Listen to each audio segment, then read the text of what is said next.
I would like to explore the responsibility of grandparents. Although I'm not a parent, I've often pictured what my life would be like if I were a parent. How would I behave as a parent?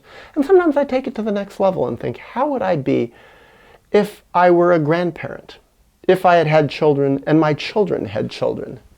And what I would like to think is that I would see the children of my children as my own children. I would like to think that I would love my grandchildren in the exact same way I loved my own children. I would care about their needs as much as I cared about the needs of my own children. If I saw them coming to pain, I saw them being neglected, I saw them hurt, confused in their lives, I would want to be there for them, to help them grow, to help them have extra parents in their life, really to be grand being big, good, great. I would want to be that extra special parent for them. And then I think about what I observe in grandparents so often in our modern world. I think about the 4 grandparents that I had. All 4 are dead now. Well, what I felt is that one of my 4 grandparents actually kind of loved me. That was my favorite grandmother, my mother's mom. Many times she was kind to me. Many times she showed love to me. She held me. She played with me. She sought me out. She was nice to me. Many times she wasn't. Certainly as I became more of an adult, as I started having more of my own independent ideas, especially as I started to critique my parents, especially critiquing my mother for her very sick and disturbed behavior. I noticed that my grandmother didn't like me so much anymore, even hated me, criticized me, rejected me. But when I was younger, this one grandmother of mine, she did love me in certain ways, and I felt she was a positive force in my life overall. But what I realize is when I think back about it, she was a positive force in my life overall, not so much inherently, because I would say if I give the ideal of what a healthy grandparent could and should be for their grandchildren, really loving them deeply as one's own child, being a really healthy human being, a healthy super adult as a grandparent, if that's a 10 out of 10, my grandmother was about a 2, maybe a 3 out of 10. But my grandmother who loved me, who was a 2 or 3 out of 10, she was a 10 out of 10 compared to my other 3 grandparents. Her husband, he didn't care about me at all. He barely knew who I was. He wasn't interested in me. Sometimes he was vaguely nice to me, but he didn't know my birthday. He didn't know any of my friends. He wasn't interested in me. He never sought me out for conversation at all, I think, for my childhood. He was actually kind of a scary person who a lot of times I avoided because he acted weird and strange and intrusive and even dangerous, raging, things like that. And yet the funny thing was, in terms of my grandparents, he was definitely the second best grandparent. And then there were my father's parents. The irony about them is I didn't even know them. I think I met them, in my whole childhood, 3 or 4 times. They never, either of them, had a conversation with me alone, ever. I mean, not even talked to me ever. I don't remember them. I remember I have a photograph of me playing piano with my dad's mother one time. And I remember thinking, oh my God, I have such a great relationship with her. Wow, we really bonded so well. She taught me how to play bum, bum, bum, boom, boom, boom, chopsticks on the piano. And that goes to show me when I thought that we really bonded over that actually I had incredibly low standards for what a grandparent should be.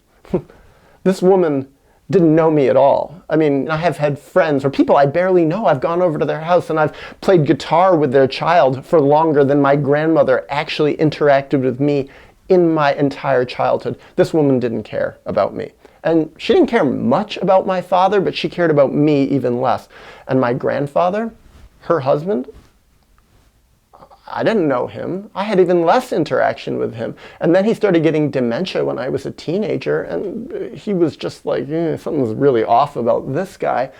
And it was like he did not contribute to my childhood at all. Complete and absolute neglect. And yet people don't really accuse grandparents of doing neglect, of practicing neglect, because basically in our society, in many places in the world, there is no expectation on grandparents. So even if grandparents do a little bit of a good job, and sometimes, by the way, I do admit, I know people who say my grandparents saved my life. They loved me more than my parents did. And bless those grandparents, but that was not my grandparents. And so often I think it's the case that many grandparents are, well, they're either a negative force or they're just sort of like both of my dad's parents. They're just nothing. They're non-existent people. Complete failures in terms of being grandparents. They, on an emotional level, on pretty much every level, gave me nothing. And what's up with that? Now I'd like to philosophize a little bit. Something that I was thinking about before I made this video. That we live in a society that radically lets parents off the hook in terms of meeting the emotional needs of their children. We have this concept of the good enough mother, that parents are good enough as long as they do a sort of marginally good job. They're actually even expected at some level to fail their children. Oh, if they fail their children, then their children have to learn how to become independent and how to adapt to failure. And children are resilient and they'll figure out how to make it on their own. Don't be too good of a parent or your child will be spoiled. Untrue, it's backward. But basically we live in a world, and I'm talking world, every culture that I've seen, and I've been to a lot of them, where there are very, very low expectations for what it means to be a good parent. And when it comes to grandparents, it's even less so. I think what it means, actually, what I'm really getting at, is that if an average parent can, let's say, do a 30% good job, and still be considered a great parent, a great loving parent who is really there for their child. If they can do 30% is considered good enough, I think with grandparents it's multiplied out even more. Meaning, like if they can do like a 5% good enough job, meet the expectations of inherently what a grandparent should meet, if there is such a thing, if I can say there's such a thing as what a grandparent should do. If they can do 5% of a good enough job, they're considered a great grandparent. And I think about the world that I was raised in. I was raised in a very conventional mindset, very conventionally low expectations for what my parents should be. I thought my mother was the greatest person in the world for most of my childhood. I thought she was a fantastic mother. I thought my father was a fantastic father because this is what they trained me to believe. This is what their denial and their rationalization would have had them believe about themselves, and they inculcated that in me psychologically. So I said, oh my God, my parents are great. I love them because they're so awesome. And it actually profoundly wasn't true. And yet what I believed as a child was that all four of my grandparents were great. If anyone had asked me, how are your grandparents? I'd say, oh, they're great grandparents. Yeah, it's really, really nice. Good people. They care about me. But they didn't. So I think this goes to show that as much as our society, our families, our culture, our world lets parents off the hook, they let grandparents off the hook even more. And great-grandparents, I think there is not even any concept whatsoever that they are supposed to in any way do anything, have any responsibility for their great-grandchildren.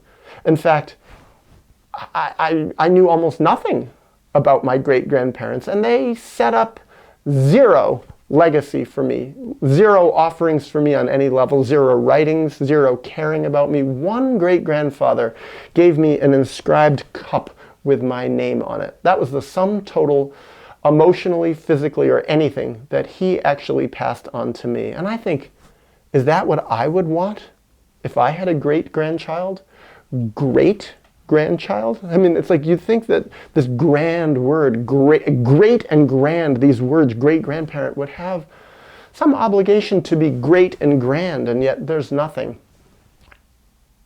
And to conclude this video, what I'd like to say, the irony for me is that as I've become more emotionally healthy, as I've figured out how to meet more of my ancient, historical, unresolved childhood needs, all the ways in which my parents and grandparents, great-grandparents, failed me, the more that I've become whole on the inside, healed, self-loving, the more that I want to give to everyone everyone in the world, the more that I've become altruistic toward humanity, especially toward younger people. And that's part of why I make these videos and share my ideas at a certain self-sacrifice. It's stressful to share about my life. It's stressful to talk about this. It's stressful to open myself up to family and societal critique, criticism, hatred even. And yet I do it anyway, because the more I've learned to love myself, the more I want to love others.